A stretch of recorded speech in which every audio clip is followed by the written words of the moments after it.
Welcome to Claws and Crime Chronicles, where we dive deep into the dark and enigmatic world of true crime and mysteries. In today's episode, we'll talk about Martha Beck and Raymond Fernandez, two names that struck terror into the hearts of lonely individuals seeking love in post-World War II America.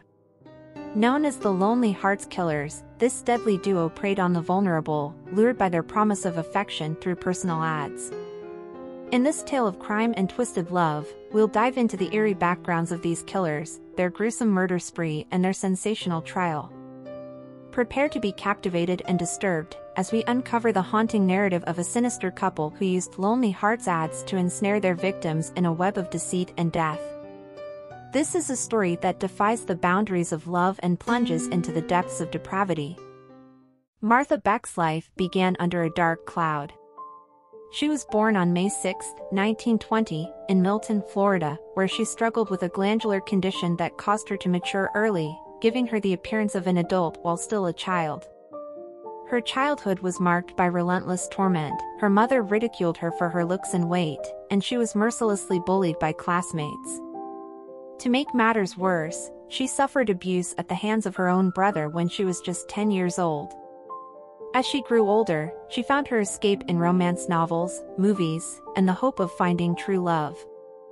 However, her life took a tragic turn when she became pregnant during a brief stay in California. The soldier responsible for her pregnancy attempted suicide upon learning the news, and she never saw him again. Her daughter, Willa Dean, was born in 1944. Martha faced yet another challenge when she married Alfred Beck. The marriage lasted a mere 6 months, resulting in a divorce. The union did produce a son, Anthony Beck. She eventually found work at a children's hospital in Pensacola in the early months of 1946. Actually, Martha made a great nurse. She was very serious about her duties and career. Martha gave everything she had to her career because she was unable to find happiness in her social life. She was given a promotion before the year was over, and she ultimately rose to the position of hospital nurse superintendent. A co-worker's practical joke led to Martha receiving a letter inviting her to join a Lonely Hearts group. She sobbed bitterly when she read the advertisement. Martha, however, in an act of defiance, posted an advertisement in Mother Dining's Family Club for Lonely Hearts.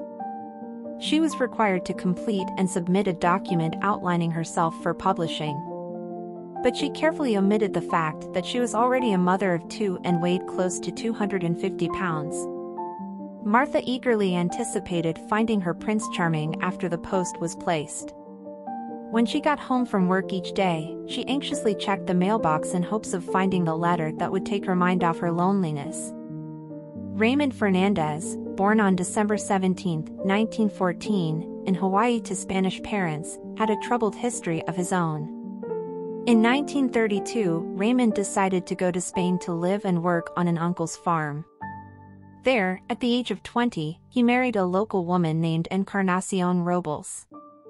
When the Second World War began, Raymond served with Spain's Merchant Marine, but soon found service in British intelligence during World War II, where he suffered a severe head injury when a steel hatch fell on him aboard a ship.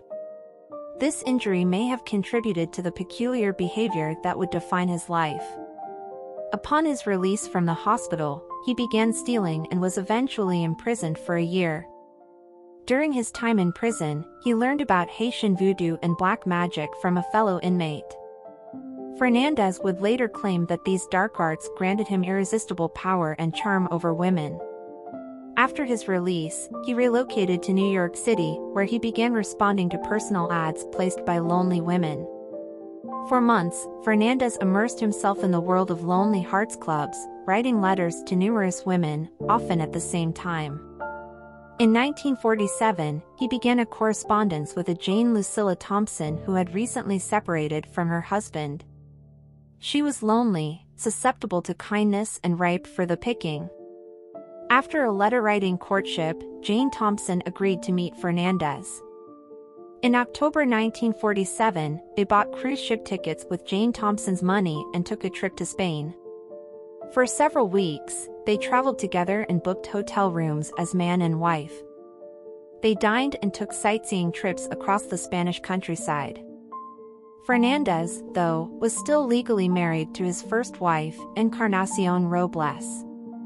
Eventually, he found his way to La Línea where Encarnacion lived with his 2 kids. He introduced her to Jane and for a time, the unlikely three frequently dined out on the town. Things seemed to be going well, but on the night of November 7, 1947, something happened between the 2 women. It is believed that some type of a disagreement or fight erupted between Raymond and Jane at the hotel in La Línea. He was seen running out of the room late that night. The next morning, Jane Lucilla Thompson was found dead in her room of unknown causes. Her body was removed and buried without an autopsy. Later, when suspicions of murder by poison were aroused, her body would be exhumed. Meanwhile, Fernandez skipped town, leaving his wife, the long-suffering Encarnacion, alone once more. He caught the next boat to the United States where he showed up at Jane's old apartment in New York City. With the forged last will and testament of Jane Thompson in his hand, he took possession of the apartment and all the furnishings despite the fact that Jane's elderly mother lived there. During this tumultuous time, while Raymond traveled through Spain with Jane Thompson, dined with both women and then confiscated the New York City apartment from the mother of his latest victim, Fernandez continued his correspondence with dozens of women. One of them was Martha Seabrook Beck. Martha quickly found herself captivated by his charm and charisma, believing every word he spoke. Fernandez, recognizing her vulnerability, seized control over her life. He became the dominant figure in their relationship, leading her down a dark path. As their relationship deepened, Fernandez persuaded Martha to leave her children behind and join him in New York. Heartbroken but under his spell, she abandoned her kids at a Salvation Army on January 25, 1948, never to see them again. Her daughter Willa Dean was eventually adopted and given the name Carmen. Beck and Fernandez had the apartment to themselves after the kids were removed. At this moment, Raymond pulled out all of his letters from Lonely Hearts. He revealed everything to her, including the several ladies he tricked and stole from, his wife in Spain, and all of his previous spouses. As soon as Martha decided to marry Fernandez, she understood there was no going back. She was his lady and he was hers. According to Martha's perspective, she had a responsibility to assist him. Together, they made plans for his next victim as they pored over the photographs of widows and lonely hearts. The murderous spree of Martha Beck and Raymond Fernandez began in New York and extended all the way to Michigan. Their modus operandi involved luring women into their web of deceit and death, often posing as siblings.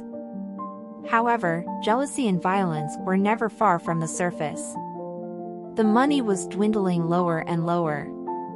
The winter was coming and neither Martha nor Raymond had real jobs. They were desperate for more victims.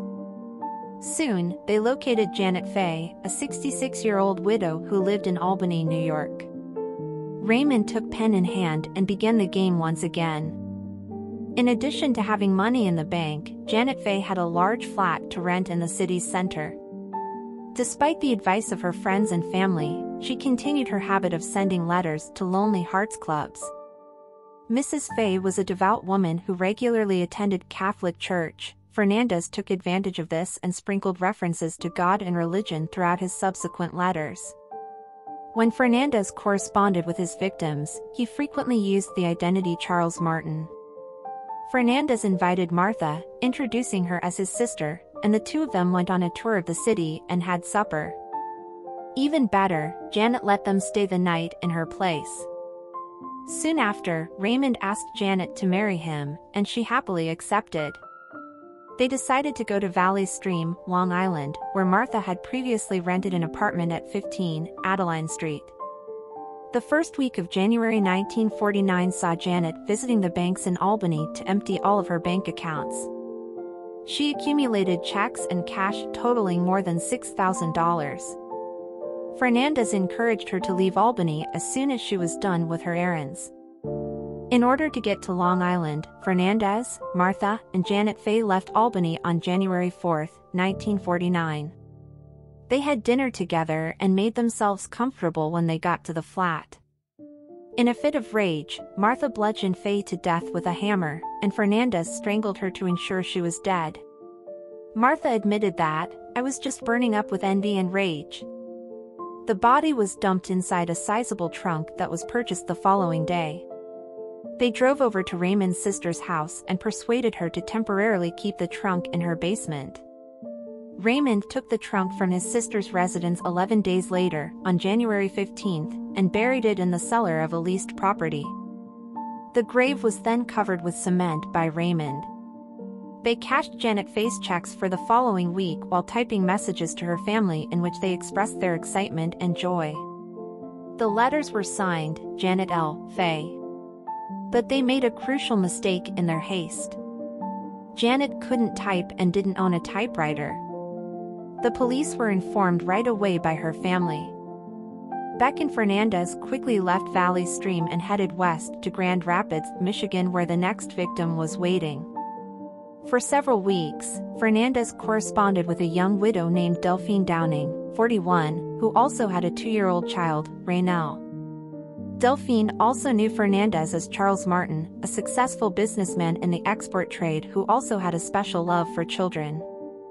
So when Charles wrote Delphine and told her that he was coming for a visit to Byron Center, a suburb of Grand Rapids, she was pleasantly surprised. She also didn't mind when he said that he would be bringing his sister, Martha, along.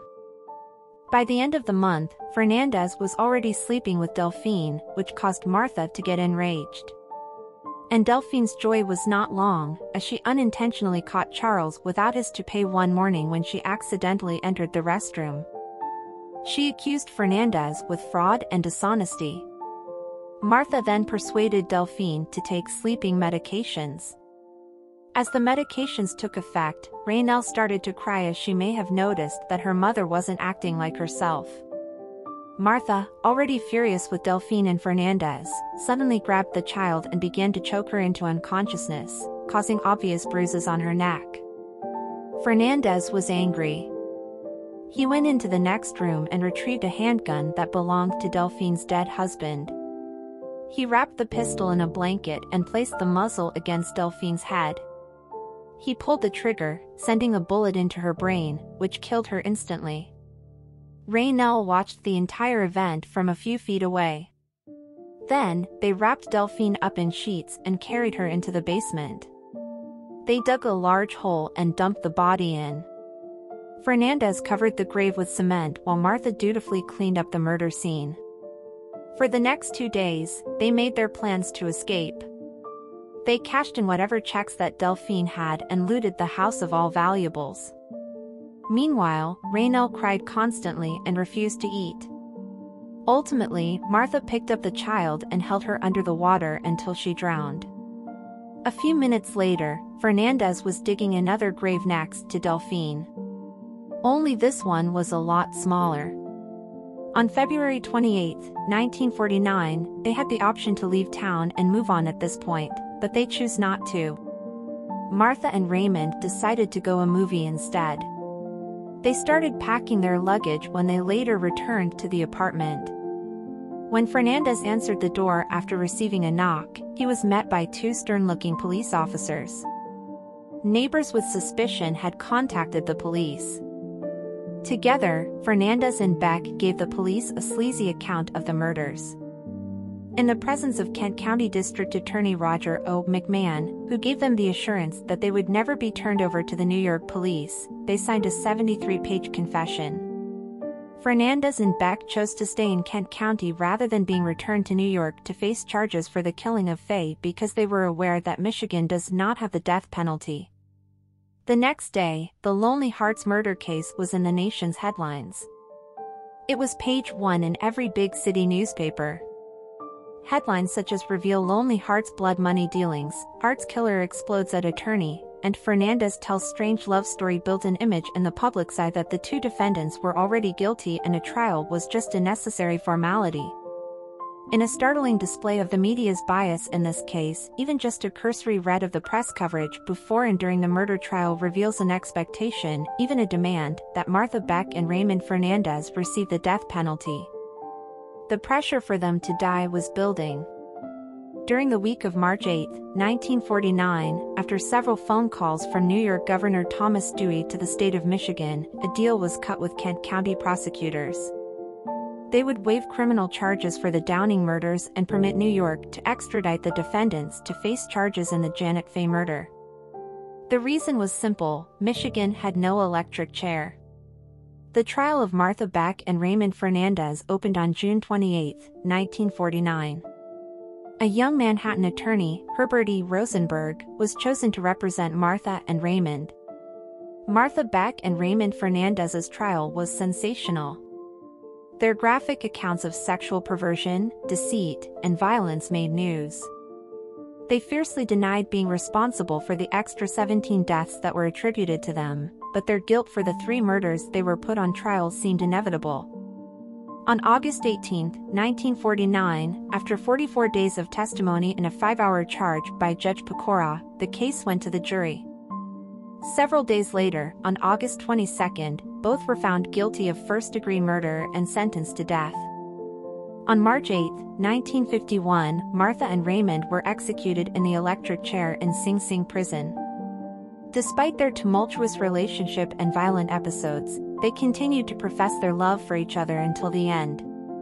Martha's last words reflected the twisted nature of their bond as she declared her story to be a love story. As they met their fate, the world could only wonder at the depths to which the human heart could descend. Martha Beck's remains were transported back to her hometown, where she rests in an unmarked grave. As we conclude this chilling chapter of Claws and Crime Chronicles, the tale of the Lonely Hearts Killers, Martha Beck and Raymond Fernandez, leaves us with a haunting reminder of the dark corners where desperate desires can lead. Their story serves as a stark testament to the harrowing consequences of twisted love and the depths of human obsession.